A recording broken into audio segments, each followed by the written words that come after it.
Hey everybody, it is Dave, and that's our favorite feline, Bo. We're headed out to the garden today, at least I am. Bo may be curling up to take a nap pretty soon. It's May 16th, 2025. It's a beautiful Friday evening, and the weather is so much better than last week.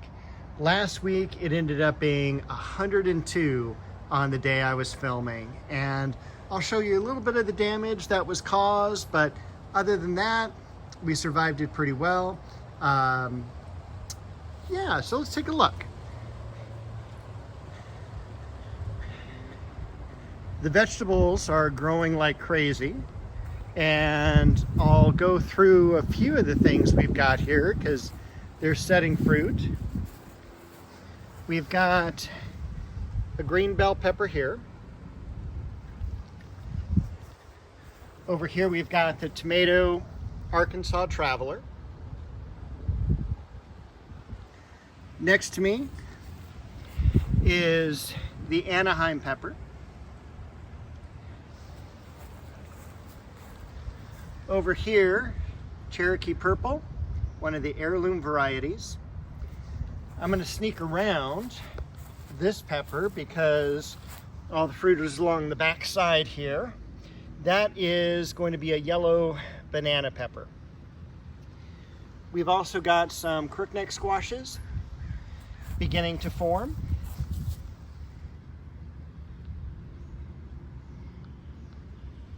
So that is really exciting. No zucchini yet, but the plants are looking good. Over here, Roma tomatoes. Eggplant American, eggplant Japanese. We've got Champion tomato. Got some peonies coming up. This is the tomatillo.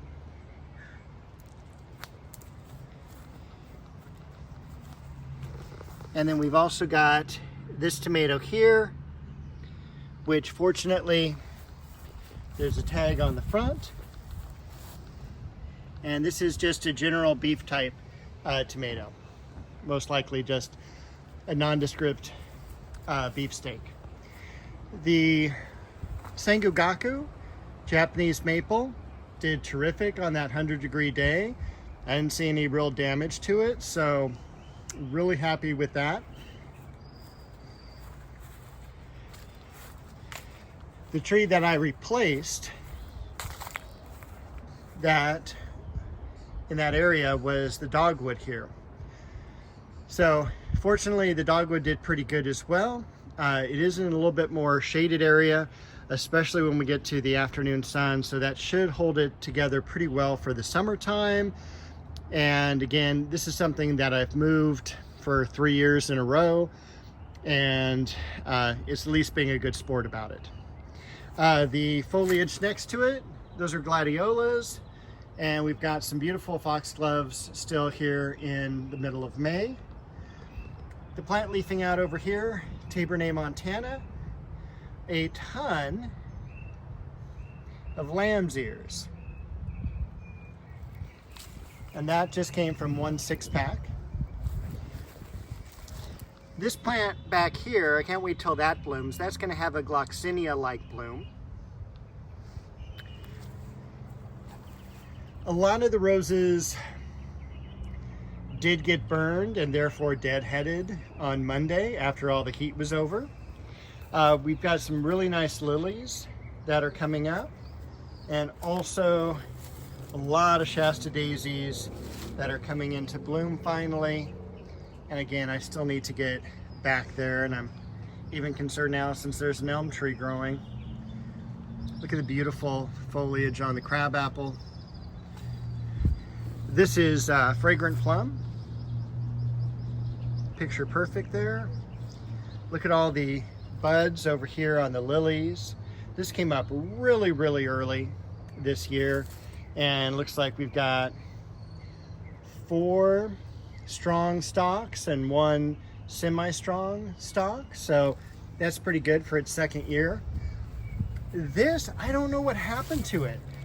It looks like it got burned at a certain point when it was growing, because you can kind of see all the similar foliage at the same time. The new foliage is coming out just fine, but something definitely happened to it. And since I don't spray anything, I don't know what that could have been, unless it just got really, really dry, and I just don't see that happening. The Tournament of Roses back here. I do have to cut the sweet pea shrub back too. Someone with a long raccoon-like tail has joined us. The Garden Party, one of my favorite roses. The Leonotis, it's gotten so big already, and it's even started to bud up a little bit for its blooms.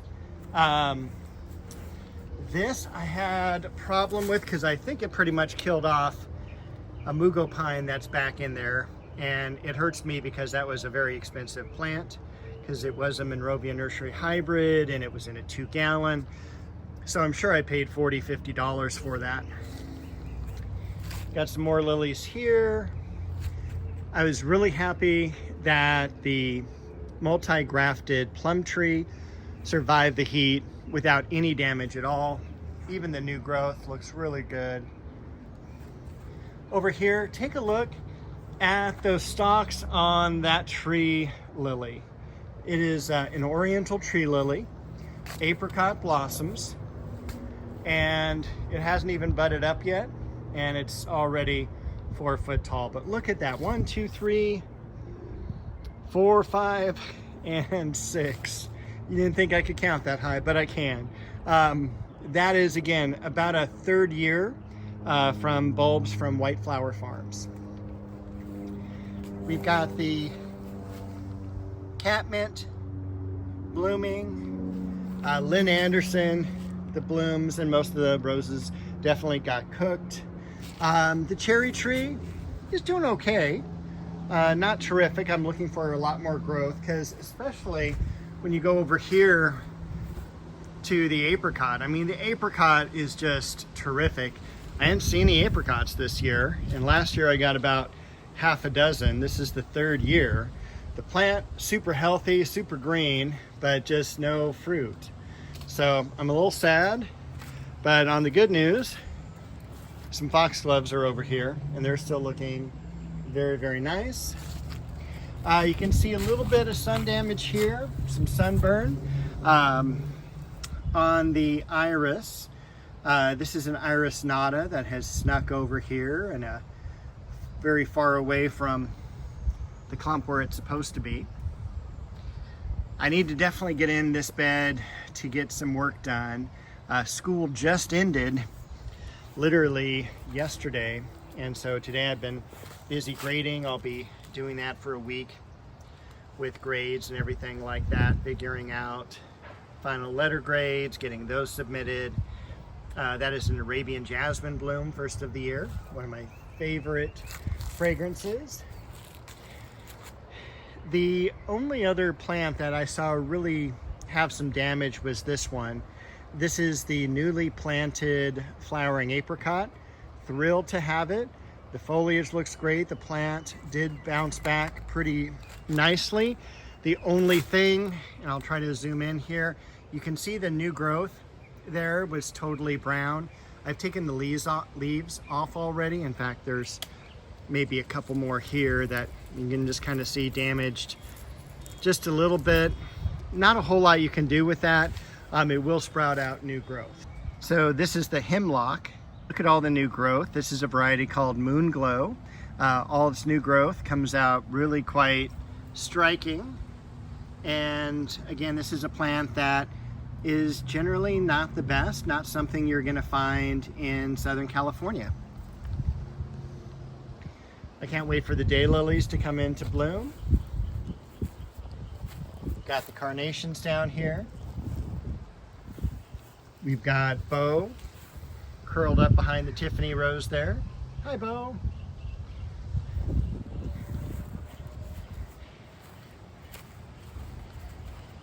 Going out to the rest of the garden. We've already talked about the veggies. We'll head over to the corner here. Look at how nice the Magnolia Solangiana looks, nice and full. It's definitely inspired this one. This one has got twice the amount of leaves on it that it did last year, so no complaints there. I've got foliage coming out on the plumeria. Probably plant another plumeria over here. You can see the Liriope spicata silver dragon at the base of the bloodgood. Got the Japanese grasses here. Japanese maple waterfall next to the waterfall. Back over here, another Japanese maple bloodgood. The Liriopes looking terrific. In the back corner here, there's another Japanese maple, Heliotropium, and a variegated Pittosporum tenuifolium. Technically variegata would be the last little name there. And I am happy with how the growth is looking so far on the Chinese fringe tree, the Chiananthus. So I'll probably go ahead and cut this one wandering branch off here just to push more growth further up, but nice dense foliage, and this is looking really, really good.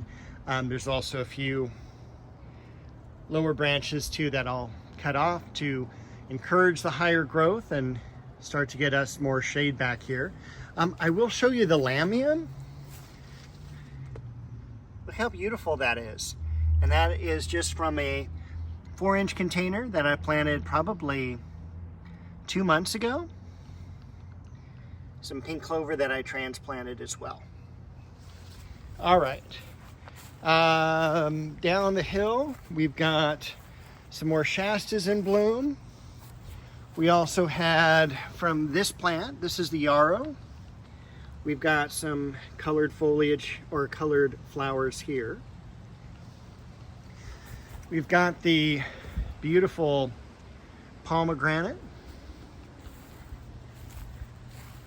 Shishigashira. Tremendous amount of growth on it this year. I need to cut the variegated geranium back, but it's actually looking quite nice as a pairing. Let's see, this is Gemini.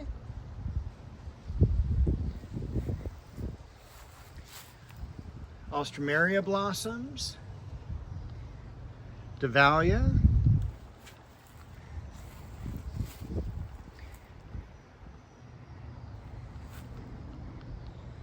A little bit of lavender trumpet vine still left.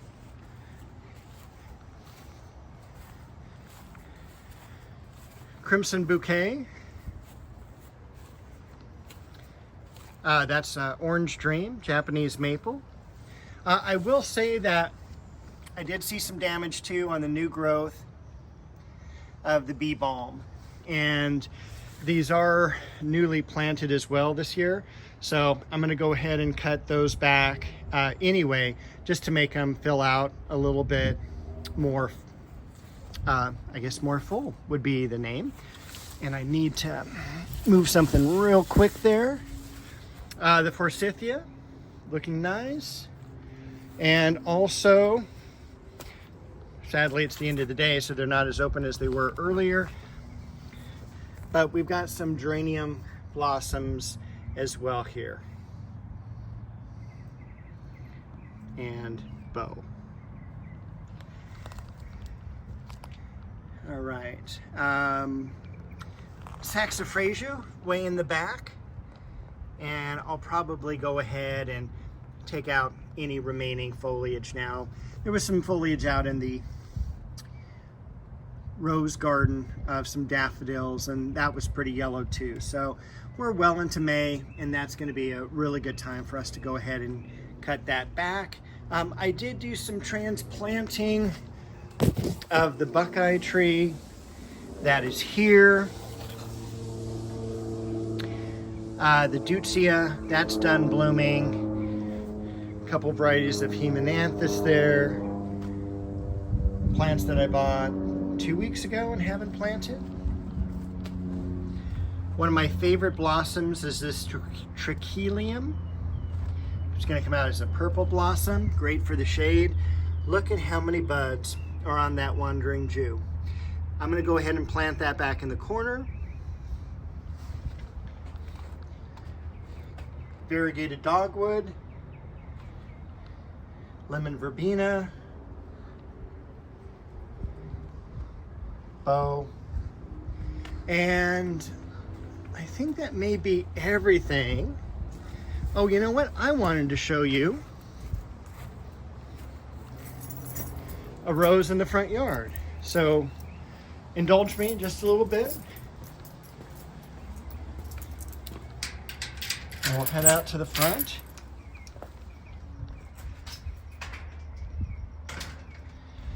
This is a rose I moved last year because it was just too tall for where I wanted to put it. This is Caroline de Monaco. Look at how amazing these blooms are. Disease resistant, really vertical, really upright. I went ahead and cut all the dead flowers off of all the other antique roses, although this one is not an antique in the front row, but everything else looks great. Cut back the sedum. The other David Austin roses, we've got Graham Thomas, which really should be up on an arbor. Abraham Darby, good early bloomer. I don't know the name of this. I think it might be Evelyn, but I'm not 100% sure. If that's not Evelyn, this is Evelyn. One of them are going to be that variety.